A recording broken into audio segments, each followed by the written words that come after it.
time is a finite resource. And if you don't invest, you are losing a lot of money. If you have your money in a savings account at 1.5%, it will only double around 48 years after that.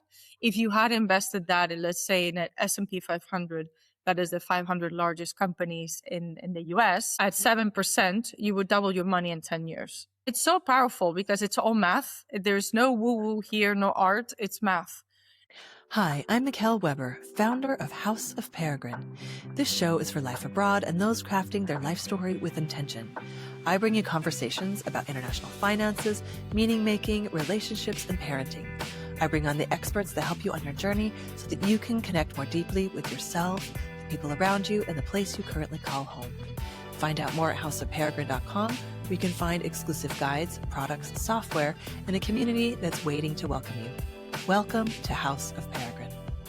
Hello, everyone, and welcome back to the House of Peregrine podcast. Today, we're joined by Ana Herrero Wallace, former U.S. licensed equities trader, investor, author, and the founder of Ada Invest, where she helps professional women across Europe move from overthinking money to building long-term wealth with clarity, structure, and consistent action.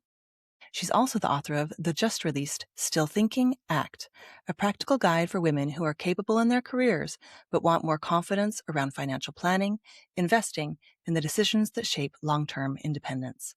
Ana, welcome to the House of Peregrine podcast. I'm so excited to have you on today. Really excited to be here. So thank you for the opportunity of speaking to you today. You're welcome. And I had the opportunity to attend your book launch in Amsterdam just a few nights ago. So I was really, really excited to be invited to that. But let's start out from the beginning. Besides writing this gorgeous book that we will link in the comments, tell me about your international journey first, quickly, before we get started. Yeah, I mean, it's really interesting because some people say, so where are you from? And then I say, I'm Spanish. But am I really Spanish? I have lived in 5 different countries. So I was born and raised in Madrid. Studied in the US, studied finance in the US in Arizona. Then after 5 or 6 years working as an equity trader in the US, I moved to Budapest for 2.5 years where I worked in trading floors as well. And then from there, decided to live in London for nearly a decade where I worked in fintech, in technology. And then, you know how it is. Sometimes you fall in love with the right person. And that was in 2012. With the London Olympics, meeting my partner, and he was Dutch. So we had a son in London, and then he convinced me to move to Amsterdam, which was in 2016. Honestly, at the beginning, it was quite hard. I didn't know anyone. I was, it's a bit different than London. So it took me a while. And one of the things that really helped me was to join communities of other international women and then really find my place and really mingle with like-minded women such as yourself. Yeah. And why House of Peregrine is Peregrine, because once you live in different places, Peregrine means outsider. So we say peregrines live on every continent of the world because the bird does, but the word means outsider. Okay. And so if you've lived in 5 different countries, you know how to build a network, you know how to dismantle a network, you know how to make new friends. And you're absolutely right. Finding like-minded is one way, but like kindred spirits who's moved around. If you know, you know, and that just becomes such an anchor when you can meet people who've done it and kind of know the ups and downs of it. So your partner is Dutch, and so you moved to his country. So that's kind of your profile. We have different profiles, right? So there's people who are of the same country and they move to a country together. There's singles, of course.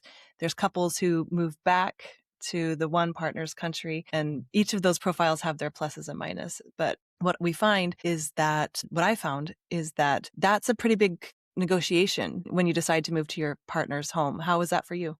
To be honest, I should say it was great and just do it.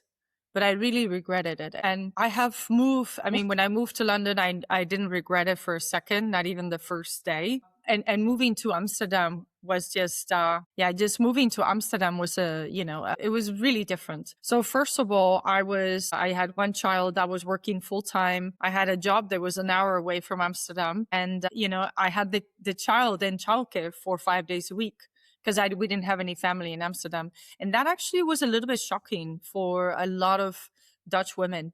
They were like, oh, are you okay? Is the child okay? Because I know that this is a country, as opposed to everywhere else that I've lived, where women, I think it's around 75% of women work part-time, and also men, but they're not used to having this sort of 5 days a week thing. So that was a bit shocking. It was also, I didn't speak the language. I didn't know anyone really. I knew one person that's at this company, tech company. That's how I got the job.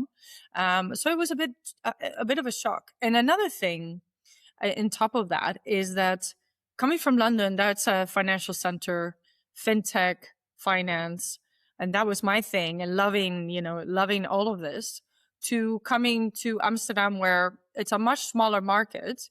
I had to really change my career completely.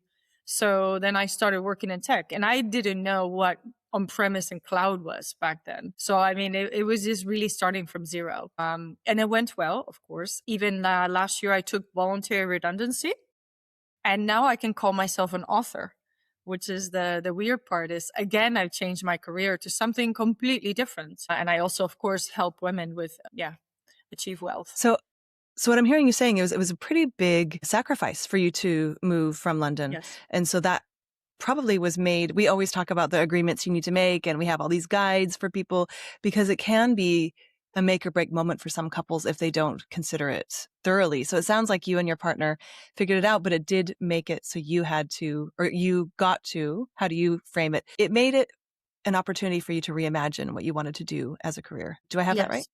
Yes, and it was more of necessity rather than my dream is I've done finance, now my dream is to do tech. It was more of I mean, I've always been interested in, I've done fintech, but it really, the way that, it went was necessity. And then it became, a great career shift. But I mean, if you think about it as a mother of two, I read some data, I will have to pick it up again, but kids will change their careers 23 times or something, We're so used to, our parents having one career, one company, and that is completely different than now. So it's It's so true. And as international people, and our kids are being raised in multiple countries, that's going to be a reality even more for them. And it's actually a pretty small population of people in the world that have that experience. And I don't know, we talk about it a lot on this podcast about how kids are uniquely positioned to actually be ready for that kind of world. If they're multilingual, if they've lived in multiple countries, changing careers will actually be the norm, as we know. But for our kids who are already living across continents, they'll actually be uniquely prepared for that challenge, I think. It's good to know that. Yeah, they're Yeah. resilient, and kids are just incredible. Yeah, they're already multicultural. Yeah. In their brain, in their mindset, they have different compartments, I guess, is what I've And the learned. languages as well, right? So yeah, it's crazy.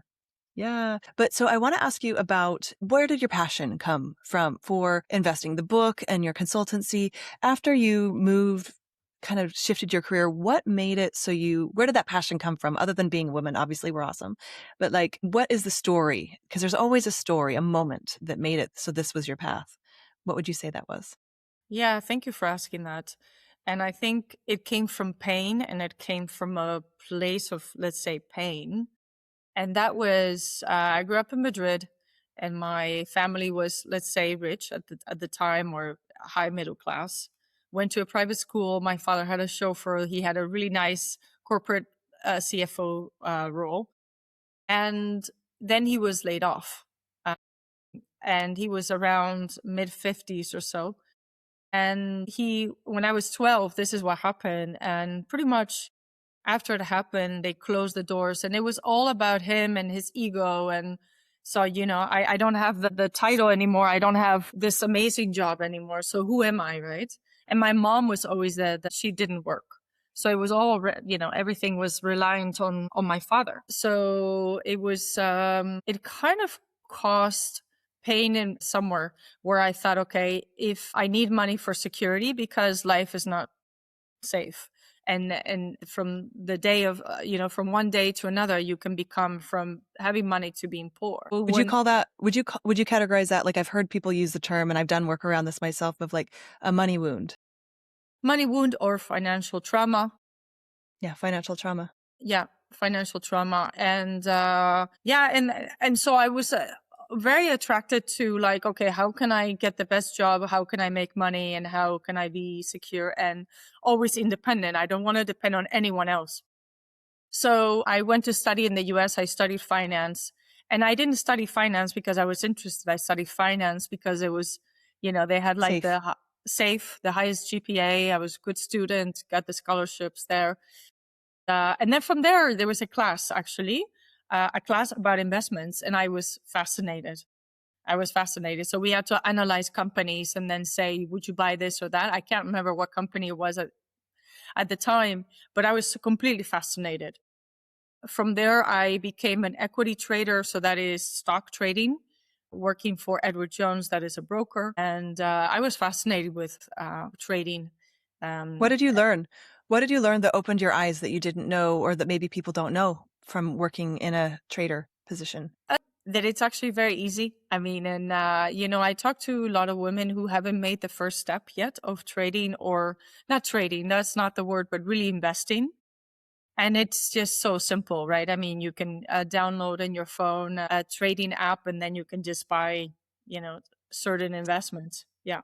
So it seems like a little bit of a black box. And so you kind of got a behind the scenes of how this world works. And so from the outside, it kind of looks like, oh, it's so complicated and just smart people and mostly men do this.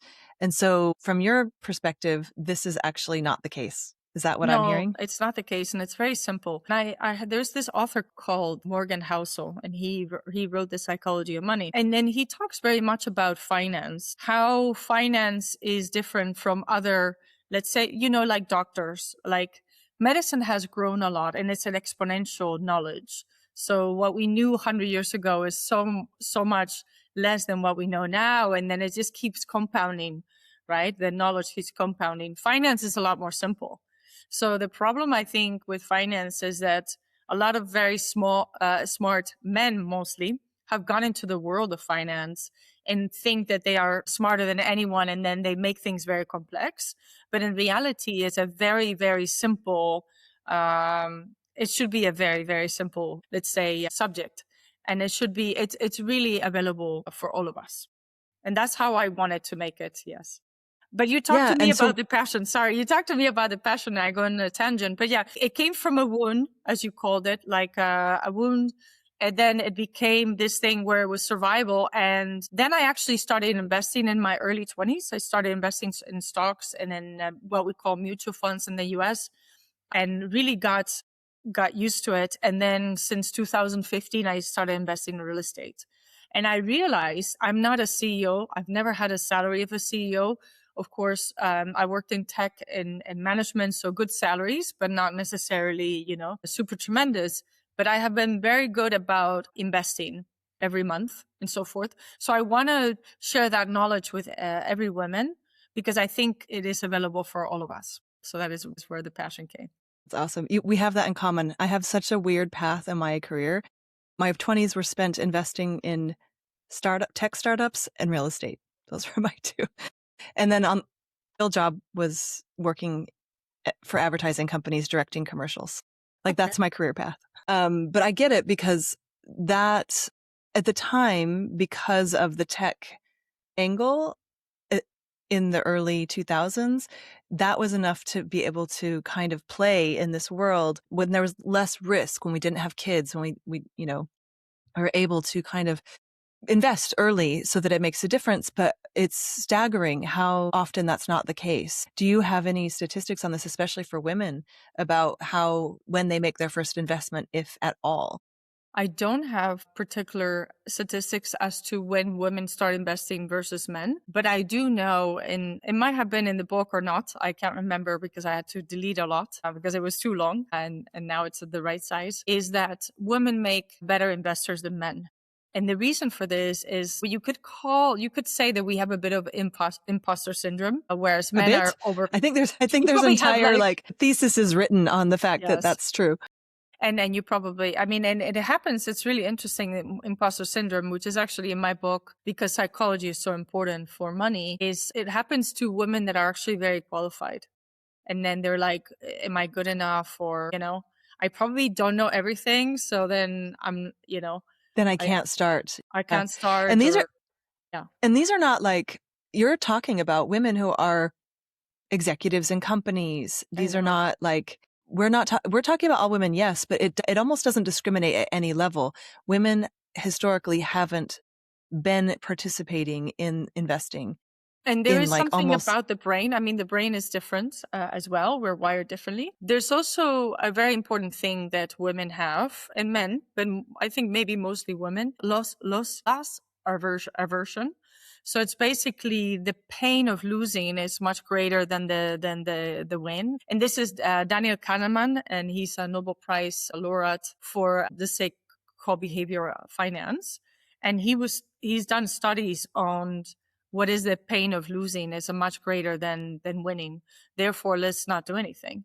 And one thing I say to all women is, and I talk to them, they're like, oh yeah, I have big savings accounts and I haven't done anything. I say to them, you're also making a decision. Not investing is also a decision. And I think a lot of us think if I don't do anything, then I'm okay. But if you don't do anything, you're also have made already a decision, right? So I think that that's much clearer. But one thing, women make actually better traders and investors than men because we're not overconfident. Therefore, we trade less. When you trade less, you have less transaction cost, and transaction costs are huge. And it's in the book a bit, but it's when you want to invest, when you are in funds, you should look at those transaction costs. You should look at the commissions that you're paying.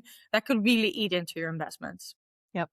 Yeah. And it's really, there's no reason besides this. There's no gendered reason. It's not a good reason that women aren't in this. So it gives you maybe a lot of energy to think of people making their first investments as women and changing the financial tide for women in the financial world. As you know, I've done a TED Talk about this, about women's lives and how to make them more economically stable in the economy because of the labor that is very gendered across the lifespan of women. And so it is an invisible part of our economy already, but women do need to find ways that the system recognizes to participate in the upside of the markets, because otherwise we know statistically they end up in very bad positions financially, even after working their entire lives building a life. If their marriage doesn't work out, if they have an illness, these are things that women have to think of just as much as men. That hasn't always been the case. And so for me, I watched all the women around me need to stay in marriages or be in really bad positions. And so that's where my passion for this came from, because in our culture, money is power. It's unfortunately a fact, and it's safety. And so I think we all kind of have a safety, a financial trauma as women. And I think collectively, I think the work you're doing and many more is trying to heal that trauma of women not having safety and power in the system. Absolutely. Yeah, cool. So the book, I want to talk to you a little bit about, so you do consulting and you've written this book, but what I know from moving abroad, and you said it at your book launch, is if you live in one country and you move to another one, this gets really complicated pretty fast. So we already have a population of people who aren't investing. Add the complexity of being an international person to the mix. And now you have, it seems, an unending amount of reasons to not invest. What would you Yes. tell people about that if you had advice? Yes, I think it's about, first of all, creating a strategy of what you want to do with money and how you want to live your life, which is something I did with my husband in 2019 to really like say, okay, we're going to live until we are 86. That's what I said. Our kids are going to live until certain, let's say, amount of time, and they're going to cost us so much. So we're going to pay for their university or we won't. So just really calculating how much money we need to have in order to retire and then go back from there. And I do know a lot of international people that maybe, especially US citizens that are afraid of investing in Europe. And I know the US filing tax in the US is quite cumbersome and so forth. I always say get a good accountant, or first of all, have a strategy and then get a good accountant, get good people behind you that could really understand your situation and tell you what is possible. And I think what happens, there's a lot of analysis paralysis or people talking to other people and then they just think, oh, I can't do anything. And so they don't invest.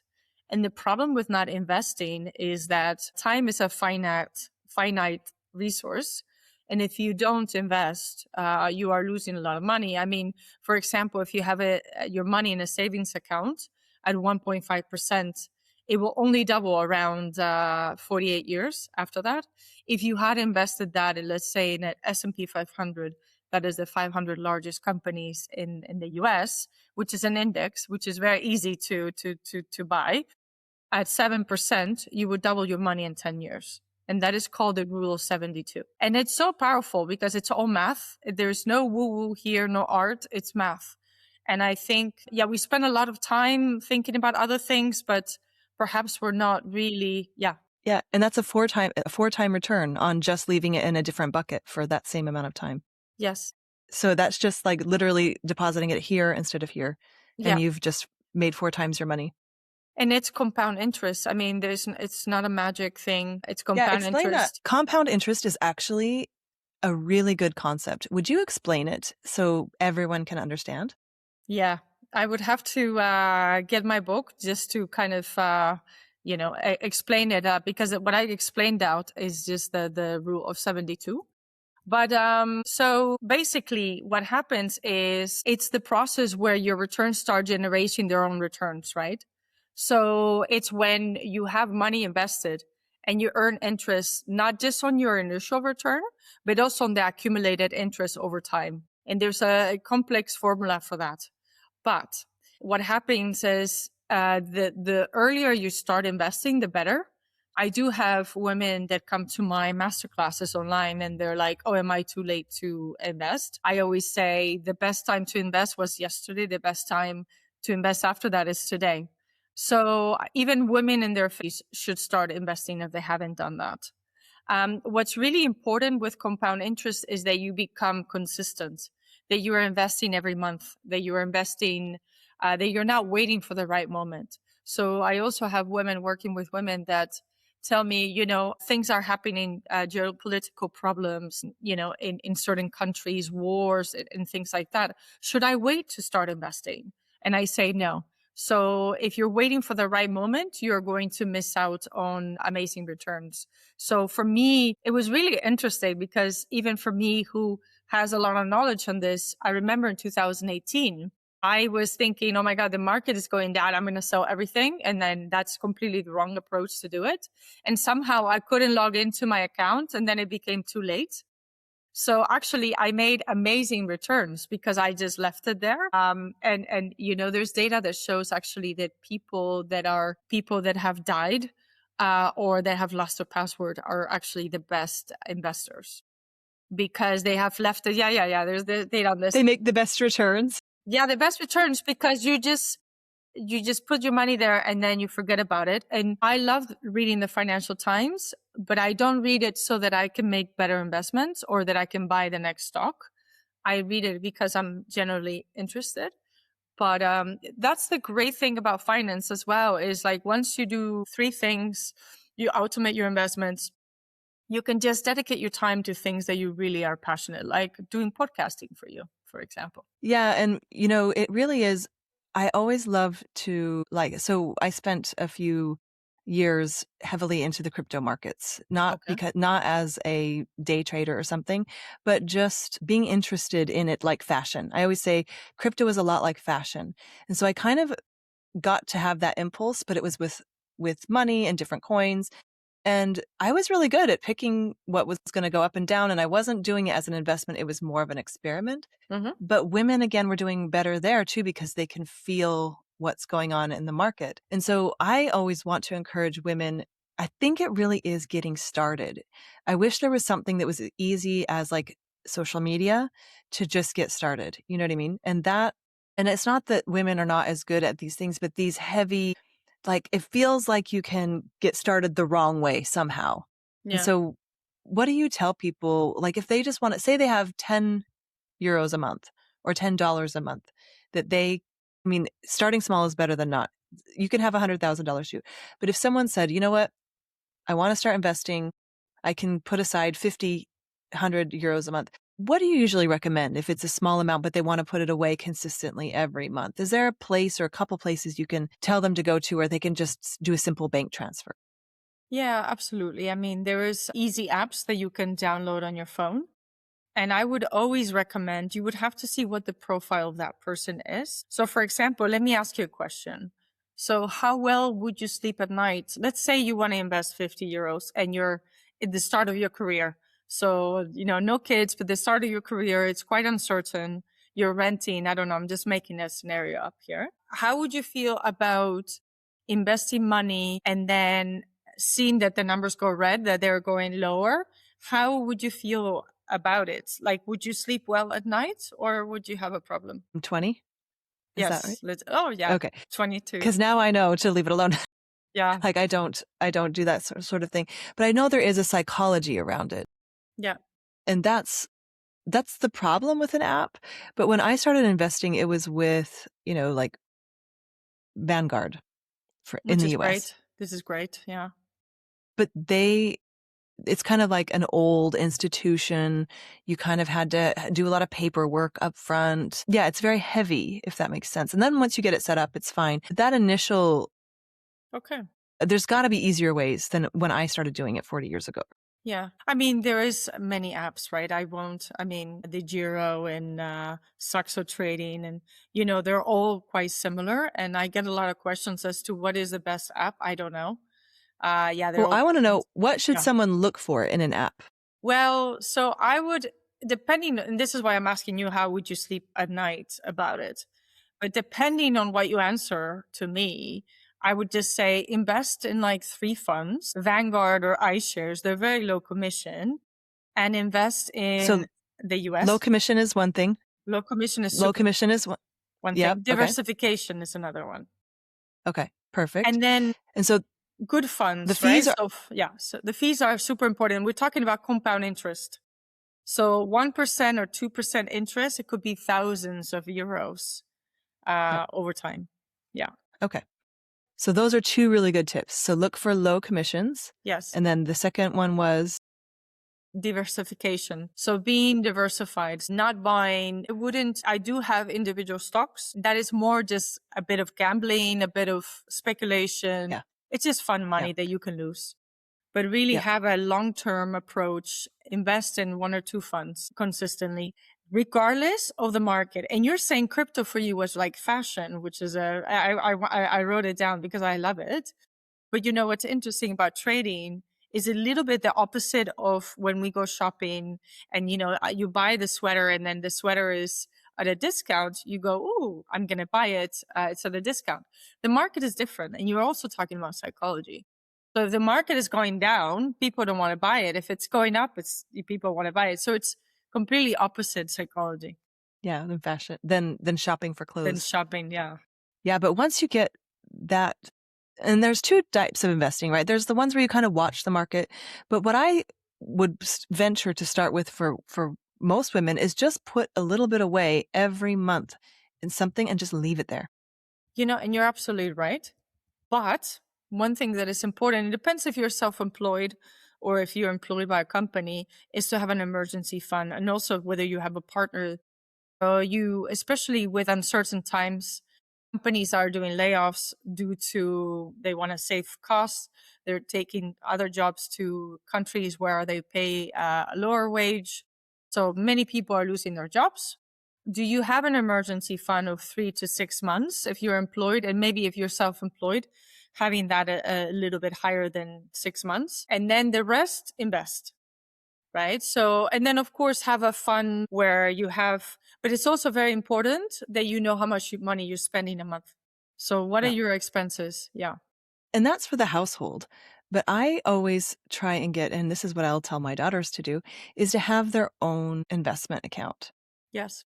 that's outside of the family, that's outside of the emergency funds, that's outside of everything, especially if they decide to have children, because it puts you in it doesn't matter if you marry the best partner in the world, he has the best job in the world, you have the best job in the world. Women, whether we like it or not, are uniquely fragile financially. Even if they're the breadwinner, it doesn't matter. Like, to have an account that is uniquely yours, that's compound interest that you have access to, is the advice that I always give women. Not to hurt their partner, not for any other reason besides you are inherently more financially fragile, whether we like to admit that or not. And so that's kind of what first step for most women is like, have money of your own that's for your future. And that would be that putting away $50 a month or 100 or whatever, despite anything else going on in the family, it's just for you. And that's what I always tell people as my advice when they get married. Yeah, I mean, to be frank about this, I'm engaged. I've been engaged for 9, 10 years. That's a different story, different podcast. I'm not married yet, but I do have my own account. So I have my own account. I've always worked anyway. And then we have a joint account where we do, the joint expenses of the kids, the family, the house, and so forth. So yeah, absolutely agree with you that women need to be financially independent and then have, And that's independent if you are working for money or not, I think. So I think that's one of my goals, is to make that the new normal, yeah, I is love that. that. Yeah. But sometimes that can be hard to get started, especially we know statistically, especially people our age or my age, that usually men are still in charge of the finances at a high level. And so that's why I'm asking for this in point. And that's probably what you help people do with your consultancy. Is Yeah. that right? Yeah, absolutely. I have a customer who is a lady who just recently got divorced, and she was relying on her partner. She's now at her mid 40s. She never had to learn investing. And now she finds herself with a substantial amount of money in crypto that she cannot take out because she doesn't understand it. But he didn't invest in anything else other than that. So that's the situation. If we rely on someone else, then things break out and you haven't learned anything in, let's say, 45 years, and then you try to learn. It's a bad situation. It's a little bit like networking. You should network when you don't need to network. And then, it's a difficult situation for many women. Yeah. Yeah. Well, and I think that it's a little bit like division of labor, right? So women often take the unpaid and unupside labor. And again, this is changing. We all hope it is, but it hasn't changed that much since my mom and me. That's not changing fast enough. And so when women take over the majority of unpaid labor as a contribution to the household, and men are in charge of the finances and the upper level planning for financial, just learning how the system works, that is just what I think would be nice to see change over time. So is your consultancy a little bit like financial school? Is that kind of how you would?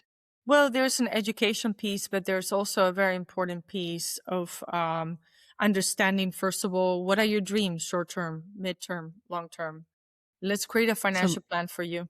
Yeah. life So planning. Yep. life planning. So exactly how much money are you spending? How much money can you be investing, and where to invest?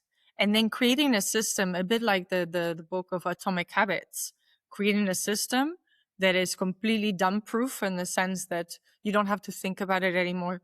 You don't have to have the anxiety of reading news to try to day trade or be smarter than anyone else. Once you create the system, you automate it. Also, one thing I do is look at pensions. This is something we don't talk about enough, but what is your pension doing?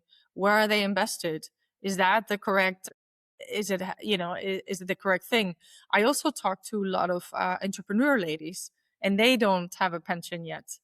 And they're like, oh, do I need a pension? Well, yes, it's tax efficient. You do need a pension. So I think that that's also a quite important. Holding hands. A lot of my customers also work for other companies where they get options and they get a lot of equity from the company. One of them that I was just talking to has 32% of her wealth in just one company, which is the company she works for. And this could be again the Enron story of I lose my job, the company goes to zero the shares, and then I lose my wealth. So, making and these are very, very smart women who just somehow didn't get into investments, or they're just scared, or they have some sort of story like I had a story, and they just haven't done it, and they feel silly asking the questions, right? Yeah. Well, and money is, like you said, ones and zeros. It's math, but it is emotional. That is something that, a lot of people talk about how money is energy. It's a lot of Yeah. things, but it is the fuel that runs your life.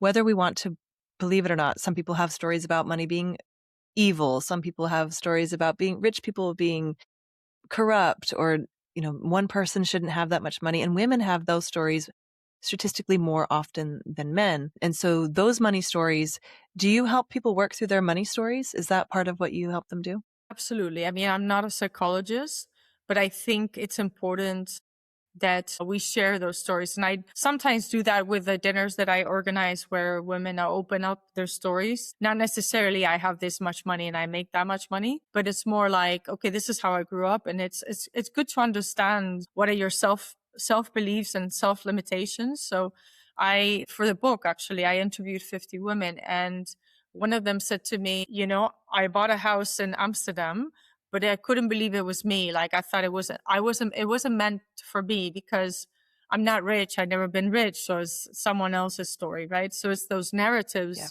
And I think it's important, that people understand their limiting beliefs. You said the book. I'm going to hold it up again. Yeah. It's a gorgeous book. Thank you. Still Thinking Act. Yes. Tell me about the title. It sounds like what we're talking about for women all the time. Yes. Well, I mean, the titles changed so many times. So that was the stressful part. But I got this because it's like you're still ruminating. You're still thinking, I know I need to be investing. I know I need to optimize my portfolio. I have been investing, but I just don't have the time or don't want to do it. So it's like act. And I think it's with many things in life, I want to do this or I want to do that. And then you're not acting. Obviously, this is a smarter money for women. So it's really with the investment part, but how can you, and one thing about the book, again, it was 50 people I interviewed, and it was beautiful to get their stories of money stories. And then, so there's 3 characters in the book, 2 women, 1 man, and how they progress. And also there is a lot of data. So it's not just this narrative, but there's a lot of data on it. And there's some exercises that people can work through in order to understand their money story, in order to understand what's holding them back or to optimize things. That's amazing. And I love that. I started reading it. And thanks for Thank giving you. me one. But I love that you've mixed that in, because we do know also women read less nonfiction than men do. So that's another really great addition. So what you've woven here is something that's very tailored to women in particular, not because they're not very good at trading, just because the narratives haven't, surprise, surprise, been written with them in mind. I love that. I wanted to ask you, because you said something at your launch that you are targeting women in Europe, because most books about this sort of thing are tailored towards the US market. And so tell me a little bit about that. I thought that was so smart. Well, I mean, I've been reading, I love finance. I've been listening to podcasts on finance for decades now and reading. I am a nonfiction reader Me myself. too. I'm a nonfiction reader too. Okay. I'm both. I'm on holiday, I'm fiction, and then everything else, I'm nonfiction. But, I was a little bit, sorry. No, sorry. I'm like 99% nonfiction. Yeah. You and I need to share some books. Yeah, of course. No, but you were saying, I'm sorry to interrupt you. No worries.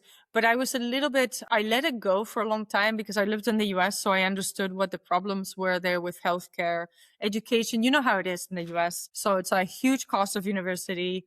They have a healthcare crisis, the least I can say is a crisis.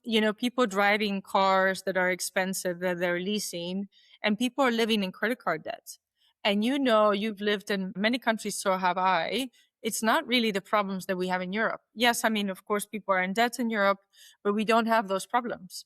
And so, you read all these books and the examples are very similar as well. They're very US centric. It's normally males and it's all, And so I didn't feel completely identified. It's also US problems. The interest rates are different.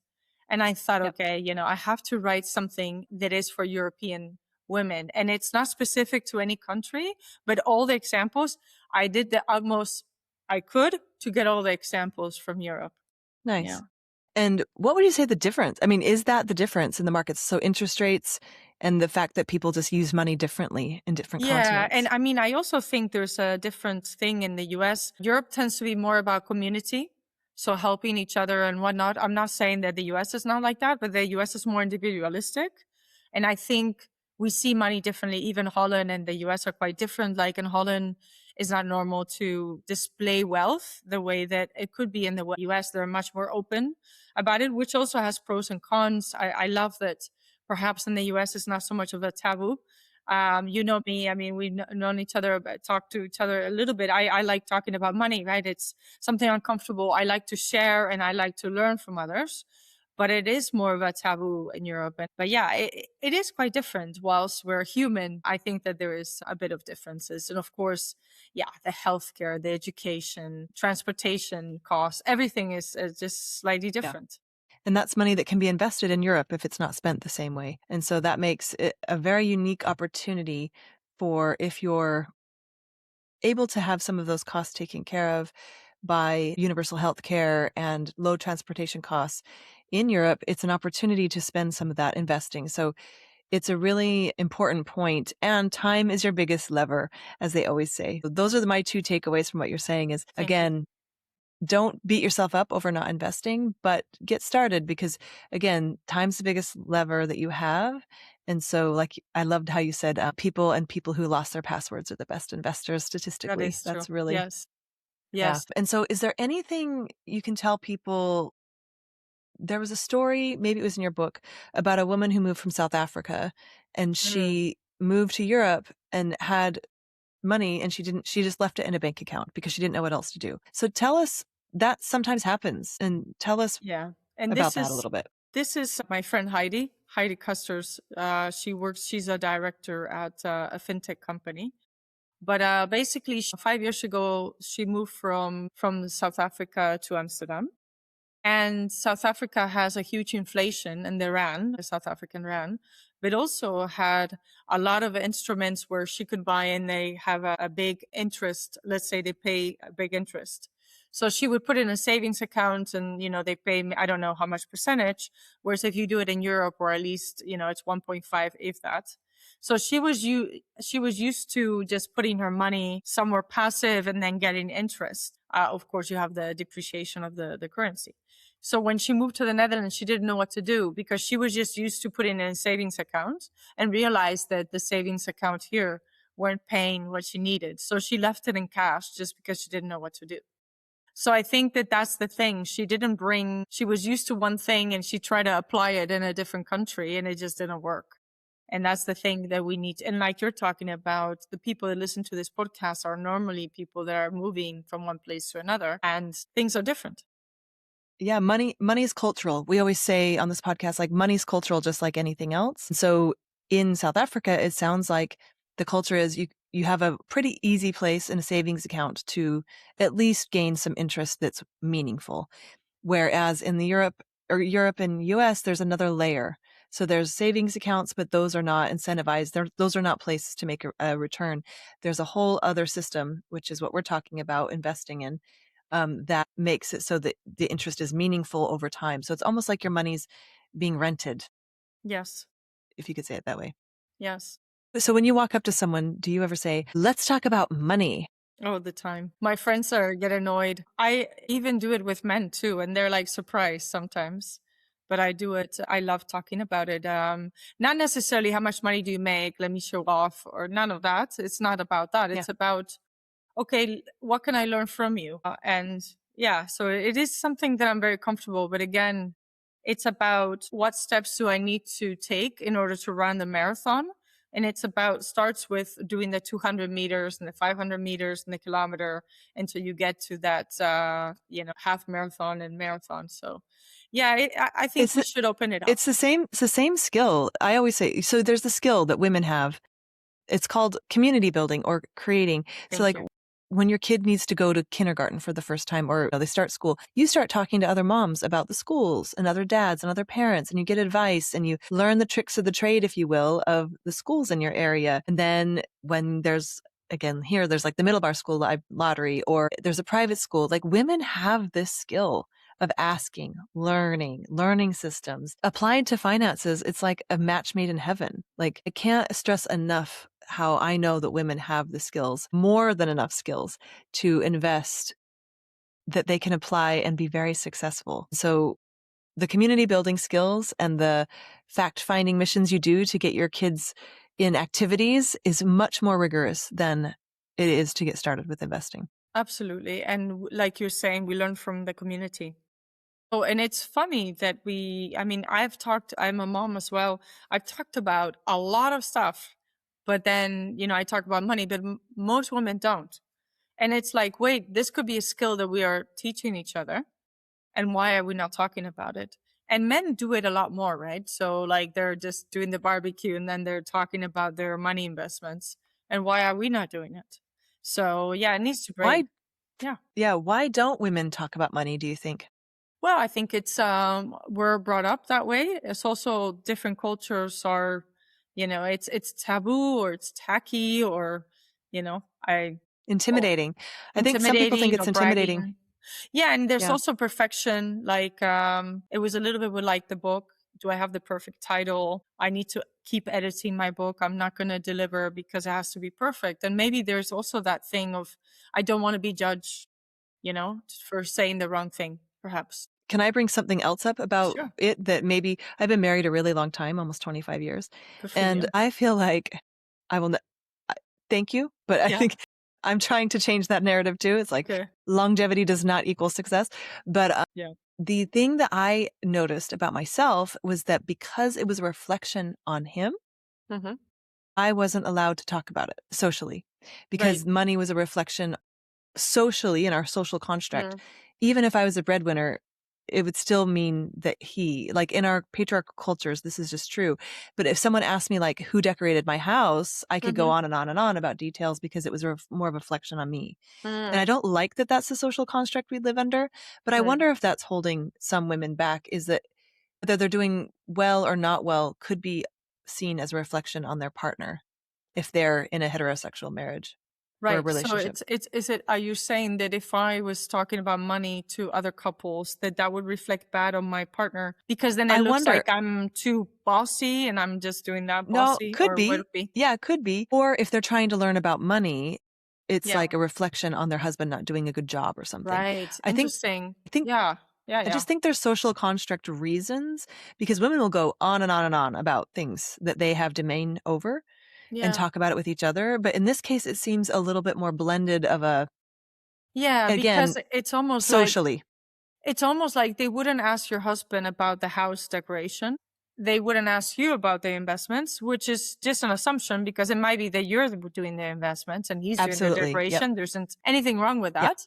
But if you talk about the investments, it looks like you're like he's not manly enough or he's not the one making. Yeah, yeah. I think I'm lucky enough. I mean, my husband knows me by now in that regard. He was at the launch. He completely supports all this, right? He knows how annoying I am about this subject. But thank you for sharing that because that's a very nice observation. Yeah. I just wonder about that sometimes. That Yeah. and people are different levels of comfortable disclosing about money because money is such a, it's almost like you'd talk about so many other things, but money's almost a taboo.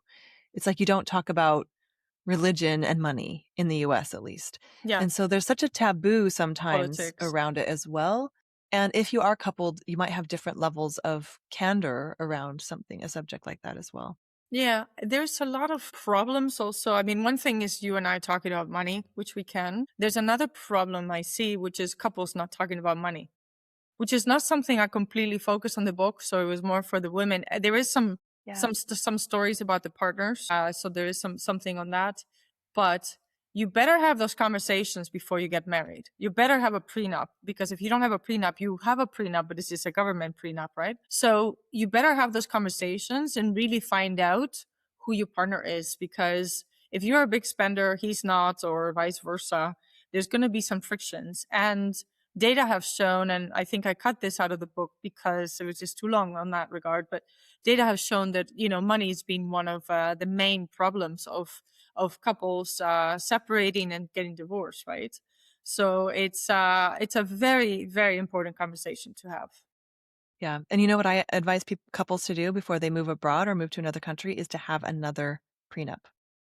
But yeah, good one. So If yeah, prenups are because amazing. because value travels, so a lot of times people change roles when they change countries. Yeah. So if you had a career, both of you had a career here, when you move Hmm. abroad, sometimes it's for one. So a renegotiation of value needs to happen every time you go through that sort of thing, not just about money, but about how value is created in your house. And so I always like to advise people to have those. I mean, negotiation skills are needed in marriage. Like that's just the way it is.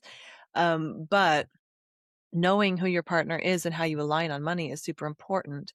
However, that's why I really want women to have their own account, because money can be used in all sorts of ways that we can't anticipate. Again, even in the best experience, like in the best marriages, Yeah. sometimes you don't see things the same way.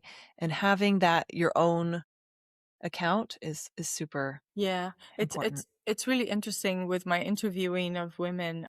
There was a story, it didn't come to the book, but it's a story that I tell. I love these background stories we're getting. Do tell. Background stories, yeah. I couldn't do everything, but there's a story I have of someone I interviewed who is a very, very smart woman, accomplished executive, but her husband at the time was keeping all the passwords and accounts away from her because he thought he knew better. He thought, oh, I know how to invest better than you, so I'm not going to do that. And as she was Yeah. getting more and more literate in finance, she was saying, hey, I want to invest in index funds. He's like, leave it to me. You don't know what you're doing. And it ended up being that they got divorced. And then, I mean, so it happens. It's not physical abuse, but it is financial abuse where, even smart women are getting, or men, it could be a woman doing it to a man as well. But, there's all these stories, which are fascinating with money, and it's a way of controlling people as well. Yeah, it is. It's a power. And that it just can't be denied. It's not like, I don't even think sometimes men even do it on purpose. It's like I said, it's just this cultural thing sometimes that gets out of hand if you're not involved. And that's why I love what you're doing, because again, it's a literacy we need, like being able to make a meal or being able to drive a car or ride a bike. Like, you need to know about money. It's a life skill. It's not something to outsource. Even if you aren't in the day to day of it, it really is a essential life skill, I think. And that's what you're getting to in your work. And that's what you're doing in this great book. And so Thank I you. hope that people will take the time to read this book, especially if you're moving countries, and consider, like you said, the agreements you're operating under, who, if you are partnered, your partner is, and also what your values are, because money is the lifeblood of our lives, whether or not we want to admit it. And when we're doing it across cultures, it's even more important to have these agreements and this clarity, I think. So yeah, I love what you're doing. Tell me, is there anything we haven't covered that you would love to tell people? Well, if people want to continue the conversation, they can check me out at adainvest.co. I think you'll leave it in the comments. But I do online masterclasses and I cover what we call the wealth framework. So I have a framework of wealth, and that is W for worth, E for earnings, A for assets, L for lifestyle, T for time, H for habits. It's nice to continue that conversation. You read the book. You don't have to read the book. Come over, see us online. And then I create some dinners every once in a while. And then we also... Invite me to your dinners. Yes, I will. I will. Yeah, it's good that we sit on the table and then we meet each other. Networking is very important, as you know, but it's also important that we talk about money and what sort of, just break the taboo and then exercise that. And then, of course, people can get a call with me for free and then just understand whether there's a match and if I can help and mentor them financially. That's how I like to call myself, a mentor on finance, and just, make the investment now, forever. So that's Yep. how I see it. I love what you said. The best time to invest was yesterday, but the next best time is today.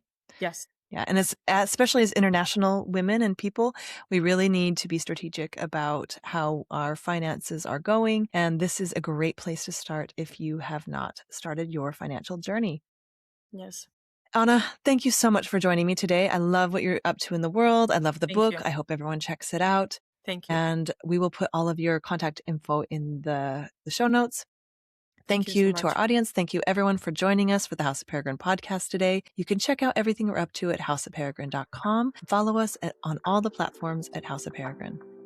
Thanks again, and we'll see you next time. Thank you so much. Okay, that's it for today. I hope you've enjoyed our show. For the latest insights on living internationally, join us at houseofperegrine.com to find out how you can connect with our community. Let's craft our life story with intention together.